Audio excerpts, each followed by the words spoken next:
ನಮಸ್ಕಾರ ಪ್ರಿಯ ಪ್ರೇಕ್ಷಕ ಮಿತ್ರರೇ, ಗೆಳೆಯರೇ. ಇಂದಿನ ಒಂದು ಸಂಚಿಕೆಯಲ್ಲಿ ನಾನು ನಿಮಗೆ ಬಹಳ ವಿಶೇಷವಾಗಿರ್ತಕ್ಕಂಥ ಅದ್ಭುತವಾಗಿರ್ತಕ್ಕಂಥ ಒಂದು ತಂತ್ರಸಾರವನ್ನು ತಿಳಿಸ್ಕೊಡ್ತಾ ಇದ್ದೀನಿ.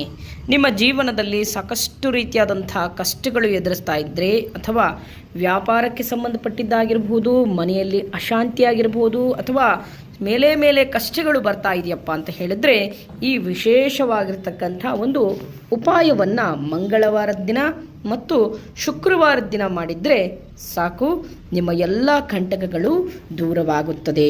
ಈ ವಿಡಿಯೋ ನಿಮಗೆ ಇಷ್ಟ ಆಗಿದ್ದರೆ ಲೈಕ್ ಮಾಡಿ, ಶೇರ್ ಮಾಡಿ, ಹಾಗೂ ನನ್ನ ಯೂಟ್ಯೂಬ್ ಚಾನಲನ್ನು ಸಬ್ಸ್ಕ್ರೈಬ್ ಮಾಡಿ. ಬಹಳ ವಿಶೇಷವಾಗಿರ್ತಕ್ಕಂಥ ಅದ್ಭುತವಾಗಿರ್ತಕ್ಕಂಥ ಒಂದು ತಂತ್ರಸಾರ ಇದು ಈ ತಂತ್ರಸಾರವನ್ನು ಯಾವ ಸಮಯದಲ್ಲಿ ಬೇಕಾದರೂ ಕೂಡ ಮಾಡಬಹುದು, ಯಾವ ದಿನದಲ್ಲಿ ಬೇಕಾದರೂ ಕೂಡ ಮಾಡಬಹುದು. ಆದರೆ ಮಾಡಬೇಕಾದ್ರೆ ಶ್ರದ್ಧಾ ಮತ್ತು ಭಕ್ತಿಪೂರ್ವಕವಾಗಿ ನೀವು ಮಾಡಬೇಕಾಗತ್ತೆ. ನೋಡಿ, ವಿಶೇಷವಾಗಿ ಉಪ್ಪಿನ ಈ ಕಲ್ಲುಪ್ಪನ್ನೇ ಯಾಕೆ ಬೆಳೆಸಬೇಕು ಅಥವಾ ವೀಳ್ಯದೆಲೆಯನ್ನೇ ಯಾಕೆ ಬೆಳೆಸಬೇಕು ಅಂತ ನಿಮ್ಮಲ್ಲಿ ಹಲವಾರು ಪ್ರಶ್ನೆಗಳು ಮೂಡಿರ್ತಕ್ಕಂಥದ್ದು. ನೋಡಿ, ವೀಳ್ಯದೆಲೆಯೂ ಕೂಡ ಮಹಾಲಕ್ಷ್ಮಿಯ ಒಂದು ಸ್ವರೂಪ.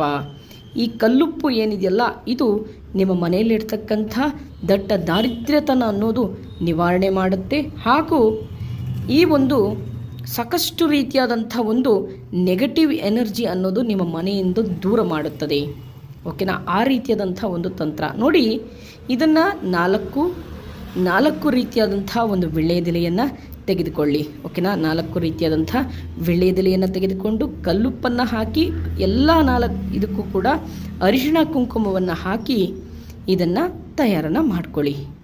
ಮಾಡೋದಕ್ಕಿಂತ ಮುಂಚಿತವಾಗಿ ಶಿವನಿಗೆ ಬಿಲ್ಪತ್ರೆಯನ್ನು ಇಟ್ಟು ಪೂಜೆಯನ್ನು ಸಲ್ಲಿಸಿಬಿಟ್ಟು ನಂತರ ಈ ತಂತ್ರಸಾರವನ್ನು ನೀವು ಮಾಡಿ. ಓಕೆನಾ? ಮಾಡುವಾಗ ಶ್ರದ್ಧೆ ಭಕ್ತಿಯಿಂದ ಇದನ್ನು ಮಾಡಿ, ನಿಮಗೆ ಫಲ ಕೊಡುತ್ತೆ. ಹಾಗಾಗಿ ಇದನ್ನು ಮಾಡಿ ನೋಡಿ. ಇದನ್ನು ಕಲ್ಲುಪ್ಪು ಅದನ್ನೆಲ್ಲ ಹಾಕಿ ಅರಿಶಿಣ ಕುಂಕುಮವನ್ನೆಲ್ಲ ಹಾಕಿದ್ದಾದಮೇಲೆ ನಿಮ್ಮ ಮನೆಯ 4 ದಿಕ್ಕಿಗೂ ಇದನ್ನು ಇಡಿ. ನೀವು ಮಂಗಳವಾರ ಅಥವಾ ವಾರದಲ್ಲಿ ಯಾವುದಾದ್ರೂ ಒಂದು ದಿನವನ್ನು ಆಯ್ಕೆ ಮಾಡ್ಕೊಳ್ಳಿ. 2 ವಾರ ಮಾಡಿ ನೋಡಿ. ಓಕೆನಾ? ಆವಾಗ ನೀವು ಬಹಳಷ್ಟು ರೀತಿಯಾದಂಥ ಚಮತ್ಕಾರ ಅನ್ನೋದು ನೀವು ಕಾಣ್ತೀರಾ. ಏಕೆಂದರೆ ಆ ರೀತಿಯಾದಂಥ ನಿಮ್ಮ ಮನೆಯಲ್ಲಿರ್ತಕ್ಕಂಥ ದಟ್ಟ ದಾರಿದ್ರ್ಯತನ ಆಗಿದ್ದರೆ ಸಕಲ ದೋಷ ನಿವಾರಣೆ ಆಗುತ್ತೆ. ಹಣಕಾಸಿನ ಸಮಸ್ಯೆ ಆಗಿರ್ಬೋದು, ವ್ಯಾಪಾರದಲ್ಲಿ ಸಮಸ್ಯೆ ಆಗಿರ್ಬೋದು, ಉದ್ಯೋಗ ಸಮಸ್ಯೆ ಆಗಿರ್ಬೋದು, ಪತಿ ಪತ್ನಿಯ ಒಂದು ಸಮಸ್ಯೆ ಆಗಿರ್ಬೋದು, ಇದೆಲ್ಲವೂ ಕೂಡ ನಿವಾರಣೆ ಆಗುತ್ತೆ. 4 ದಿಕ್ಕಿಗೂ ಇದನ್ನು ಇಡಿ. ಅಗ್ನಿಮೂಲೆ, ವಾಯುಮೂಲೆ ಮತ್ತು ದೇವಮೂಲೆ ಮತ್ತು ವಿಶೇಷವಾಗಿ ಈ 4 ದಿಕ್ಕಿಗೂ ಕೂಡ ಇದನ್ನು ಇಡಿ. 2 ವಾರ ಇದನ್ನು ಚೇಂಜ್ ಮಾಡಿ. 1 ವಾರಕ್ಕೆ ಒಂದು ಸಲ ಚೇಂಜ್ ಮಾಡಿ, ಇನ್ನೊಂದು ವಾರಕ್ಕೆ ಇನ್ನೊಂದನ್ನು ಚೇಂಜ್ ಮಾಡಿ. ಅದರಲ್ಲಿ ವಾರದಲ್ಲಿ 2 ವಾರ ಮಾಡಿ. ವಾರದಲ್ಲಿ ಯಾವುದಾದ್ರೂ ಒಂದು ದಿನವನ್ನು ಆಯ್ಕೆ ಮಾಡ್ಕೊಳ್ಳಿ ಮತ್ತು 2 ವಾರವನ್ನು ಇದನ್ನು ಮಾಡಬೇಕು. ಯಾವುದಾದ್ರೂ ಒಂದು ವಾರದಲ್ಲಿ ಒಂದು ದಿನವನ್ನು ಆಯ್ಕೆ ಮಾಡಿಕೊಂಡು ಇದನ್ನು ಮಾಡಿ. ಓಕೆನಾ? ಮಾಡಿ ಗುರುಗಳೇ, ಈ ವೀಳ್ಯದೆಲೆ ಮತ್ತು ಈ ಉಪ್ಪನ್ನು ಏನು ಮಾಡಬೇಕು ಅಂತ ಕೇಳ್ತೀರಾ.